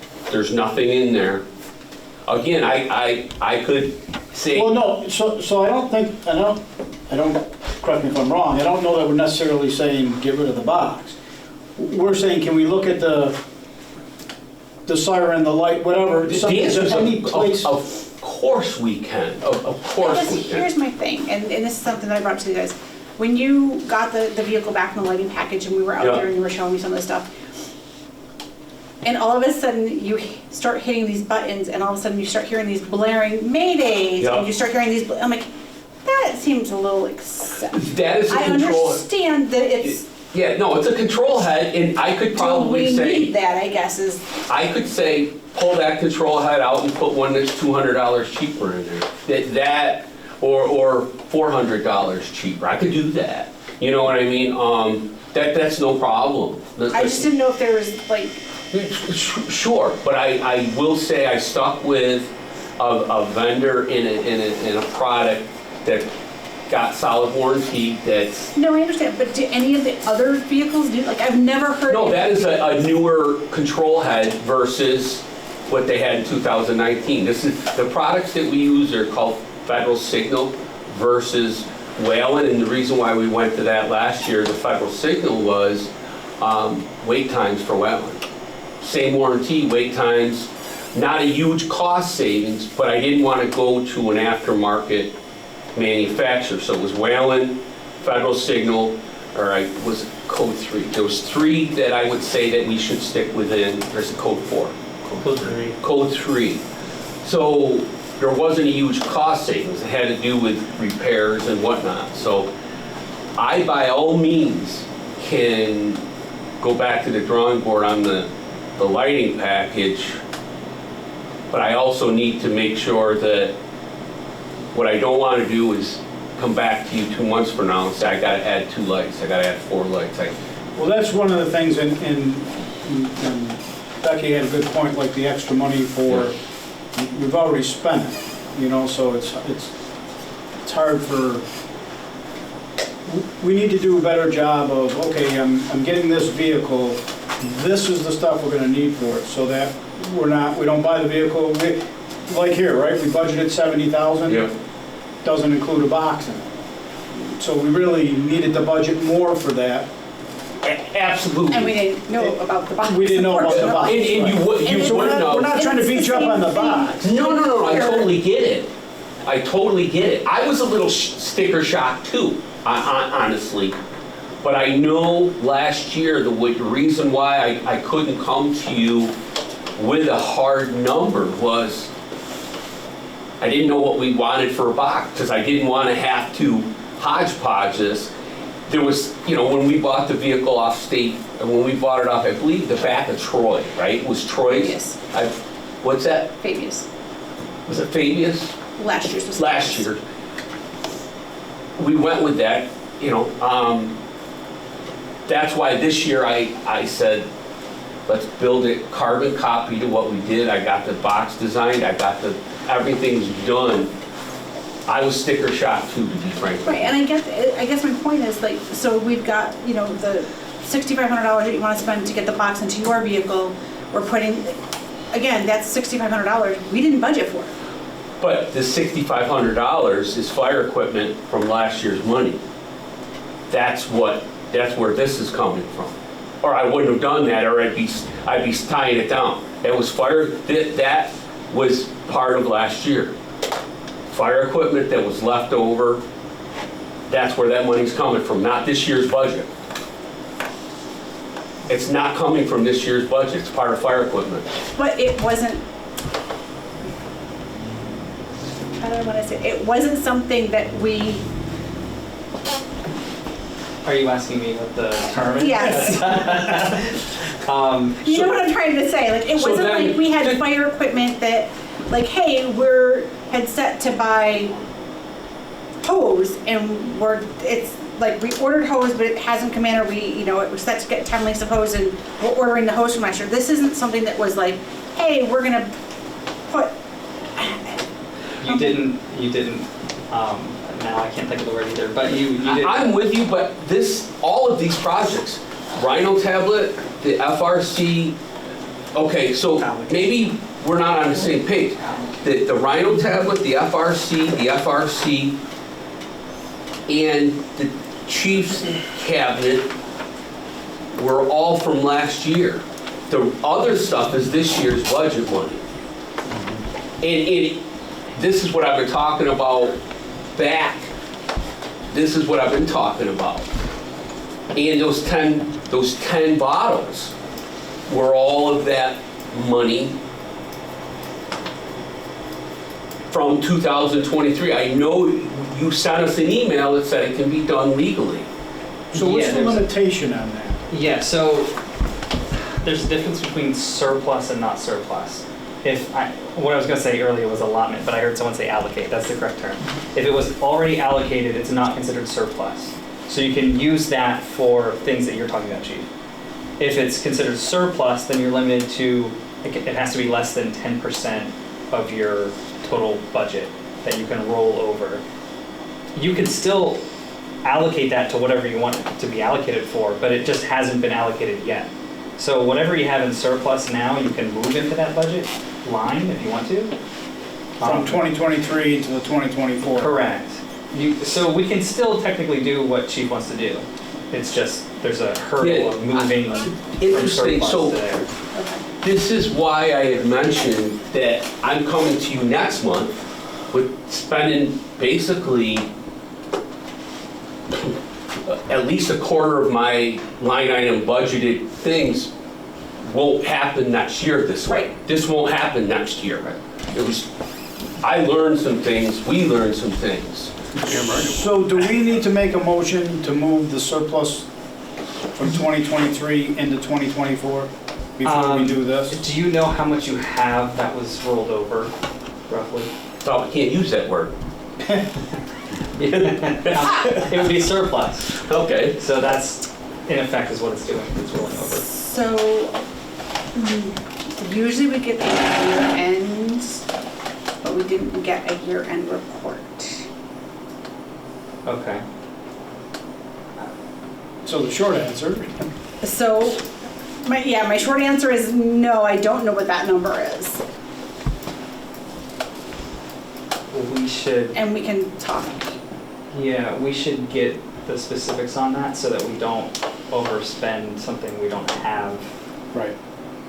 And we should make sure that's within alignment with the 10% requirement, which I'm sure it probably is, but. I was gonna say, at $2 million, what's 10% of $2 million?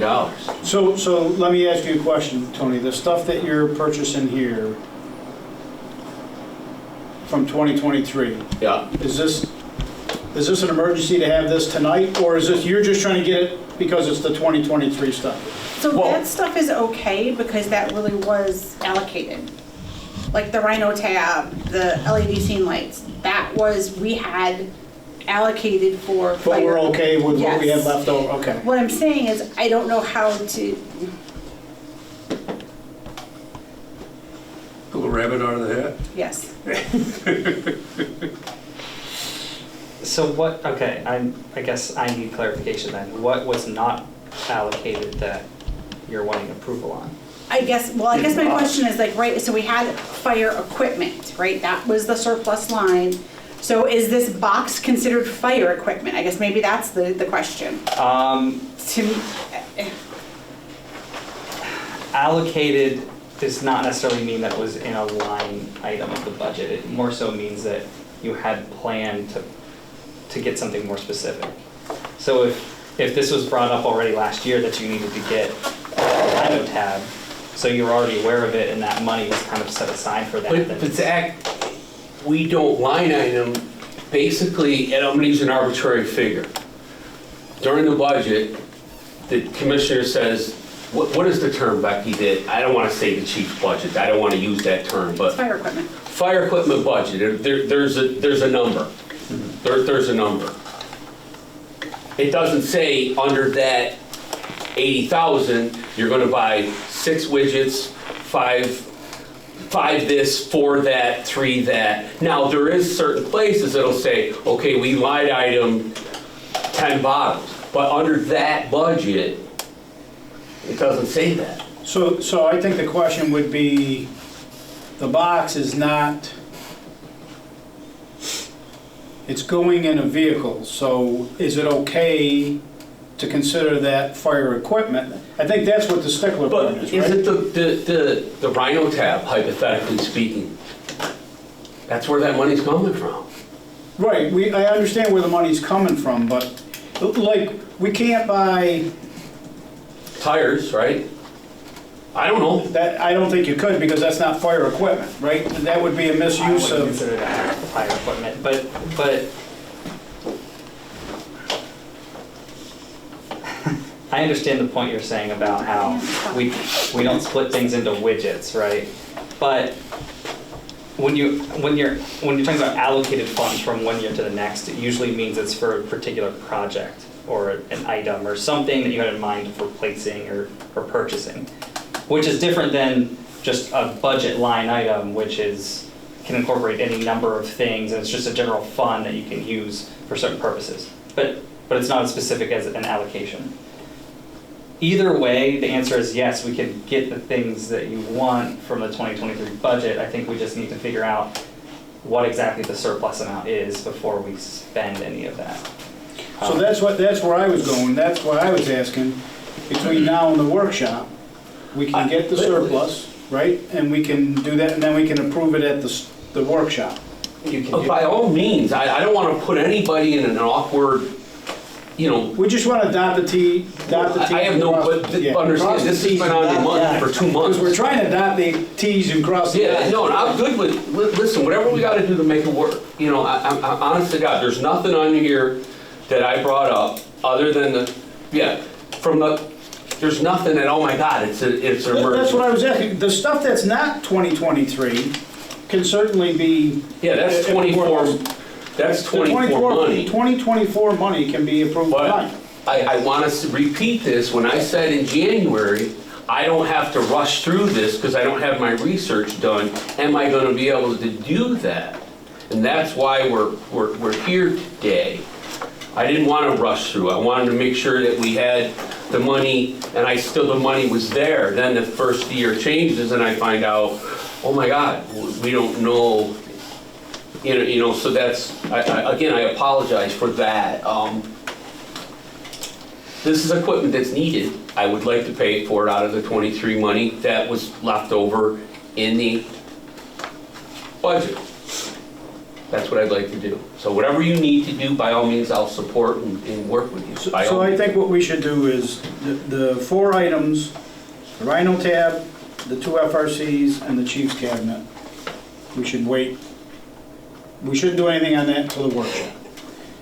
Between now and the workshop, we can find out what that surplus is, and then if we have to make a motion to move that money, It should be as simple as that. We just need to make sure we know how much we have. move the money, and then purchase the stuff. That's, honest to God, it's fine with me. Okay. So the only things we need to consider tonight then are the storts, the 2-way ball valves, and the recruiting Yes, materials please. that you want.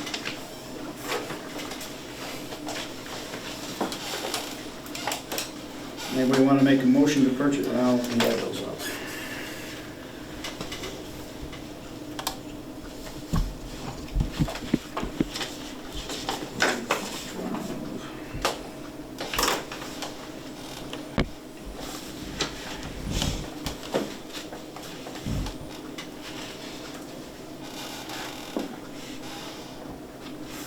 So it's a total of $2,312.51.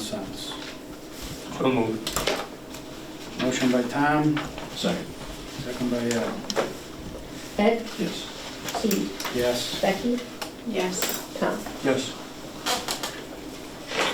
Sorry, I'm not done yet. I can get 10 more SCBA bottles out of 2024 budget that was budgeted for the same price as the last 10. I'd like permission to do that. Same price, no increase.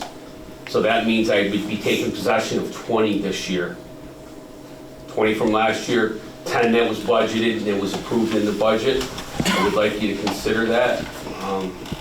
Here's a quote, $1,475 a bottle, same price as last year. $14.75 even? Yep, times 10, and it was budgeted. Just if you consider that, there that is, Tom. And Chief Natoli brought to Becky's attention that we have an annual fee due for our fire rescue training program. This was also budgeted. The annual fee is $3670.92. It's for our OSHA programs, our training platform that we use. That $3670.92. That needs to be acted upon tonight because technically we're, Becky, am I past due on that? Or close to past due? I'm sorry, what? Chief Natoli sent it over. Bottom line, we need to pay that. It's budgeted and it comes out of the training budget. Do we have an invoice for it? Yeah, absolutely.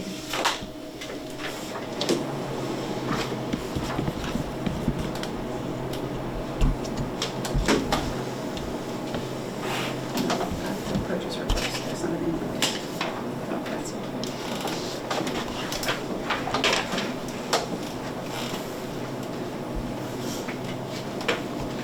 That's the two expenditures, and then, $14,750 For the bottles. CBA bottles. and then again, that was budgeted, and then the training, the fee, $3670.92, that was also budgeted.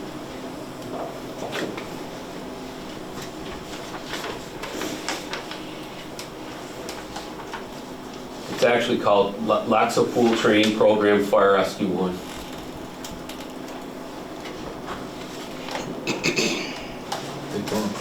So those two items are $17,062.51. And these are, the SCBA bottles are bottles you were planning on purchasing this year anyway? Yes, sir. Yes, sir. I was gonna do it next month, but because he's sticking with the price, I just soon do it now. I'll make a motion, we purchase the 10 bottles and renew the Lexapol for a total of $17,062.51. Ed? Yes. Steve? Yes. Becky? Yes. Tom? Yes.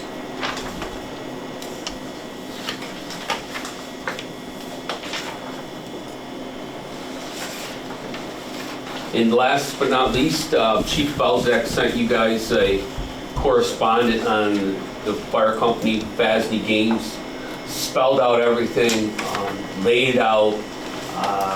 I was wondering if we can have permission to move forward with that. I'll say why not? Did it last year.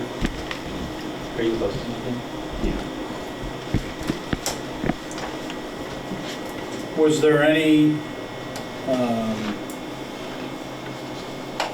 there was no ramifications from last year, right? No, Matter of fact, the firehouse was cleaner when we cleaned up. no issues or anything, right? From my end, no. I don't know if the company had any problems. Did you get any complaints? Other than the lack of communication, no. Yeah, I think that was our biggest problem too. Like, we didn't know anything about a band being here, and like, those things can't happen. You can't set up a band and not have us have any idea that there's gonna be a band here, Well, that you're gonna have this truck, I mean. It's all in there now. Pretty so. darn sure, based on the camera footage, there was people drinking, but.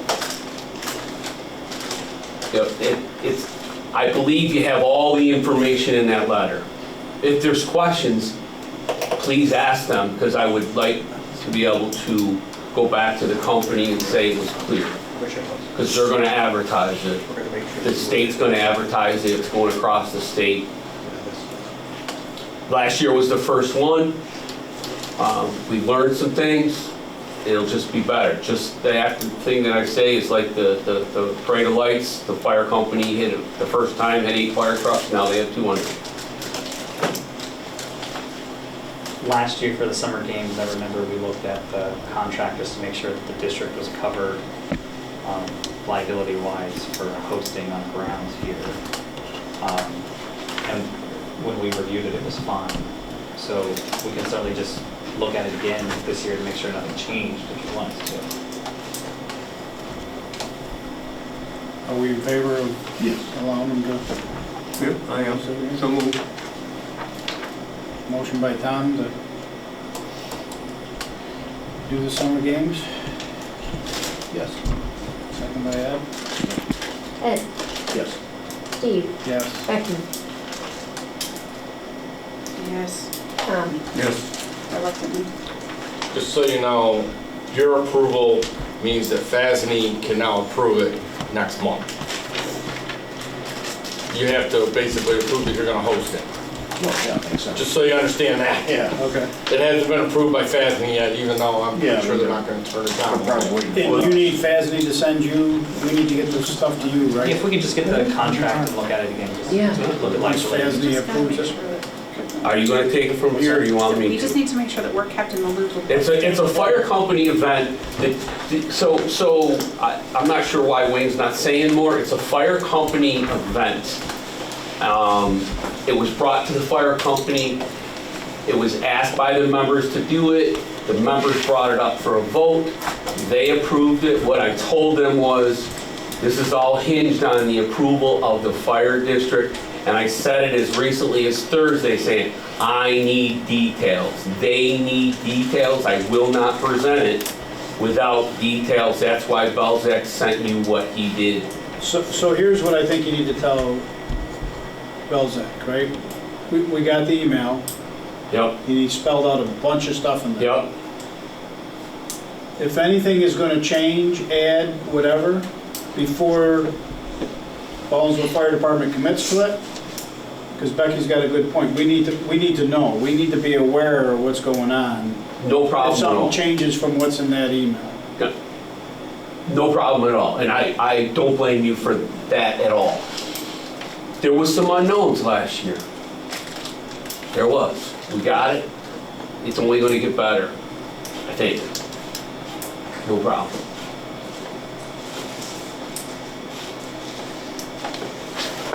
So can I tell him that we have the approval pending the lawyer's review of the... Zach, what do you need? The contract? Huh? Yeah, I mean, we made a motion, so Okay, it's good. That's what I was telling. That, my friends, I believe is it for me. Any questions for the chief? No, other than I have a comment to make, and it'll affect you and the safety officer. I've been in contact with Dave Dennison from the State Fire Districts Association, and there is going to be major changes in the fire brigade standard. It's being looked at right now. There's a 90-day comment period, but it's going to make major changes to the volunteer fire service. We're not going to be able to comply without a paid staff or more paid people. There's a lot of OSHA stuff that come out. I sat in on a presentation just recently that OSHA did. Hell, it even covers, you know how NFPA has a standard on turnout gear? And I don't, what's the NFPA standard? I don't remember. 14. But long story short, that's going to be part of OSHA now. Yep. That is, so there is big changes coming down the line that will affect us. So duly noted by all means. Yeah.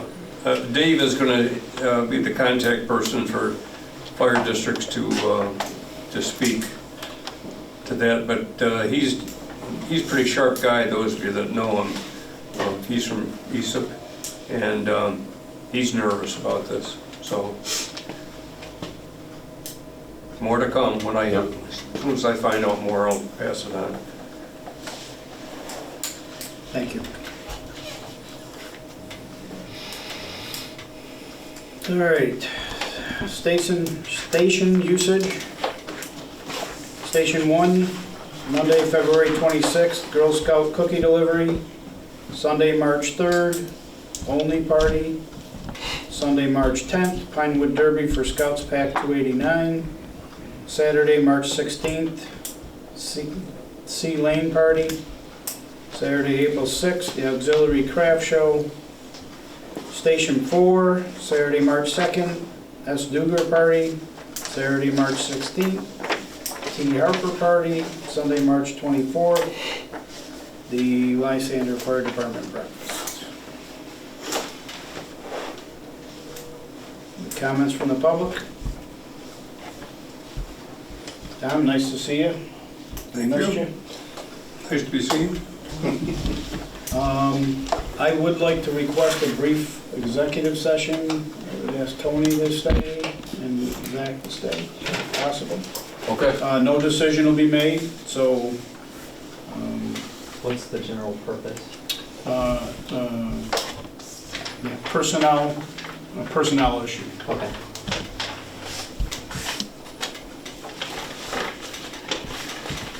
Make a motion to adjourn? Make a motion to go into executive session. Second by Tom.